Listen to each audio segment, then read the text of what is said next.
One of the many injustices of creative work is that talent does not always lead to success.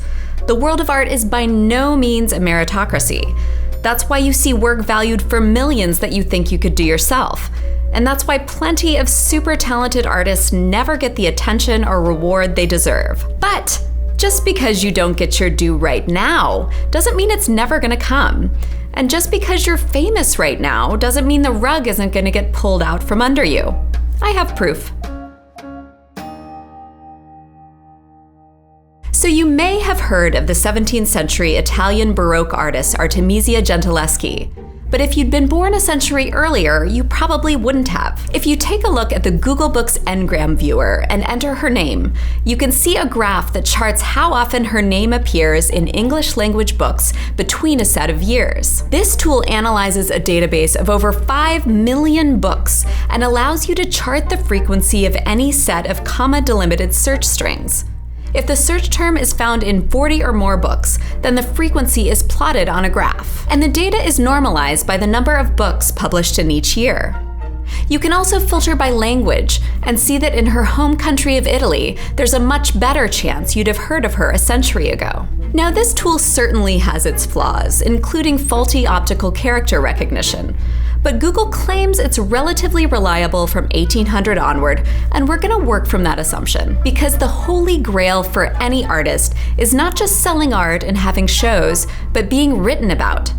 Exhibitions are up for only a handful of months in just one location, but a published review or a mention online or in an actual printed book can live forever. And since we are all bound by space and time, the printed and digitized record is critical to our understanding of what's going on today and what has happened in the past. So when we look at Gentilschi's chart in English language books from 1800 on, we can see relatively few instances of her being mentioned for a good long time. Gentilschi was firmly in the grave by this point, but in her day she'd been a remarkably well-known painter, one of few women encouraged or even permitted to become an artist. She was a follower of the mighty Caravaggio, whom you really shouldn't chart in comparison because it's depressing. But Caravaggio made large-scale paintings of dramatic moments set in high contrast, like this one of the biblical story of Judith beheading Holofernes. Gentilschi painted this story too, in a manner some consider more masterful than Caravaggio. Her composition is remarkably dynamic, the scene horrifically lifelike. Caravaggio's Judith is delicate and unsure. Gentilschi's is powerful and determined. Gentilschi's father, Orazio, taught her to paint. He was a respected enough artist of his time, who also covered the Judith scene, but in a way I think we can all agree is less exciting. And you know what? You can chart him alongside Artemisia, because it's much less of a downer. Anyway, when he felt he could teach her no more, he assigned her a tutor, who ended up raping her. She took the tutor to court and became embroiled in a prolonged court battle that made her famous, but not in a good way. She persisted, and eventually became the first woman to be admitted to the Academy of Art in Florence. But while she did relatively well at the time, for centuries after, her work was often misattributed to men, and she was largely left out of the histories of Italian art of the time. But now we talk about her. Starting in the 1960s, we see a sharp rise in her appearance in books, which we can credit to the feminist critique of art history that began happening around that time.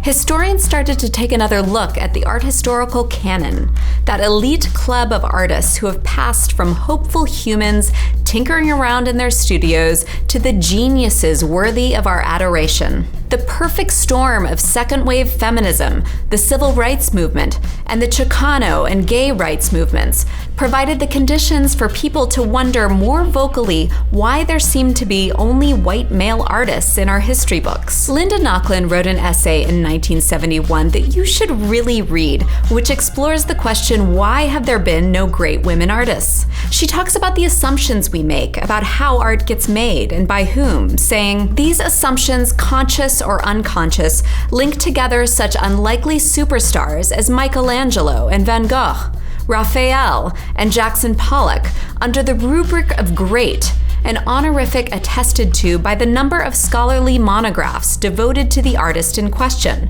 And the great artist is, of course, conceived of as one who has genius.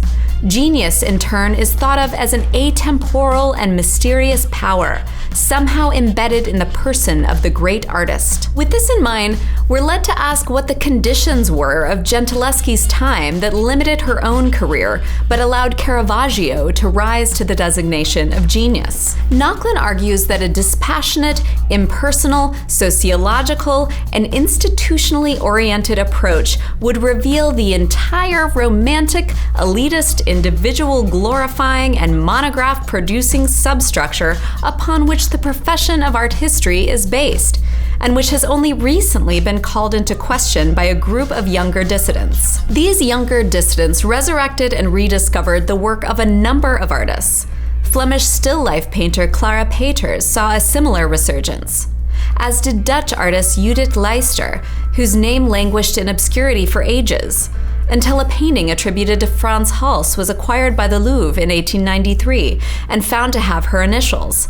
She dipped again until the 1960s. Art historians of the 1960s and 70s brought a number of living artists into the limelight as well, notably the women artists of abstract expressionism, many of whom were still making work when people started taking notice. Jackson Pollock's long-suffering wife Lee Krasner was a gifted artist long before the two met. In the 1930s, she studied under famed abstractionist Hans Hofmann, who supposedly described her work once as, quote, so good you would not know that it was done by a woman.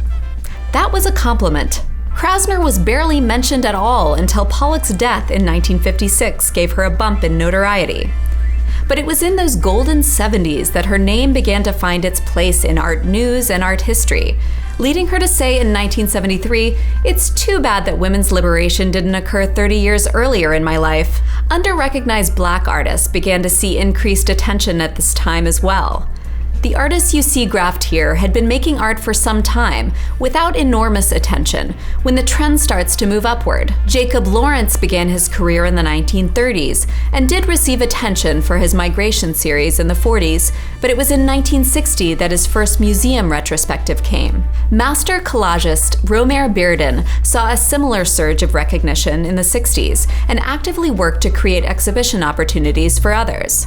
Photographer and filmmaker Gordon Parks charts a similar trajectory. Black artists and collectives played active roles in the social and political change underway.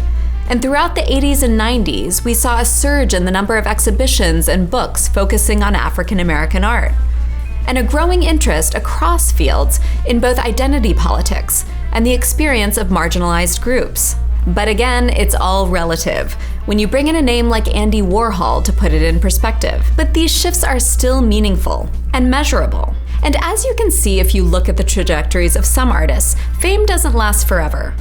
Godfrey Kneller, who I'd never heard of before today, was a German-born portrait painter well known in Europe in the 17th century, who was still super popular in 1800. But his notoriety has steadily declined, and Artemisia is just barely eking him out. Of course, much has changed since our charting stops in 2008. How we can read and understand the analytics the internet has to offer us is still largely up in the air. Google Trends is starting to do this, but is much better at showing us which artist has sold at auction in a given week than it does reflect major movements. But I'm hopeful that will change with more time and more sophisticated and customizable tools. After you take your own deep dive into the Google Ngram Viewer, charting the great names of your field, I challenge you to see genius as anything other than an idea we bestow upon others. Not something they are or have inside, but something we make of them. Genius emerges as the most fickle and ephemeral of things, unfairly and inconsistently doled out to a shifting cast of characters. What the Google Ngram Viewer allows us, in a limited way, is a glimpse into our own roles in the writing and rewriting of histories. What we write about, what we pay attention to, and what we search for matters. I'd argue that we're writing and rewriting the canon in all of our fields with everything we do and post and comment upon. What are the conditions of right now that are making possible our bold-faced names? Who is trending and why? And who is toiling away in obscurity that future generations might resurrect? The Great American Read is a new series on PBS about our most beloved books and why we love to read. And it leads up to a nationwide vote on America's favorite novel. Head to pbs.org/greatamericanread to vote for your favorite book today. Check the link in the description for more details. Like our show? Subscribe. Really like our show? Help support what we do by donating a little bit each month on Patreon. Big thanks to all of our patrons, especially Indianapolis Homes Realty.